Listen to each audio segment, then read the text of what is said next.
माना मोर बात हमार दिल ना दुखाई क्या बात? सात बजन के वचन निभाई आरजियो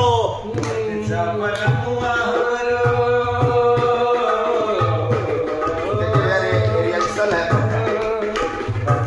पलमुआ हमरो आज दिल तोड़ के देखिला नजरिया से एक बार मोड़ के देखिला नजरिया से एक बार मोड़ के।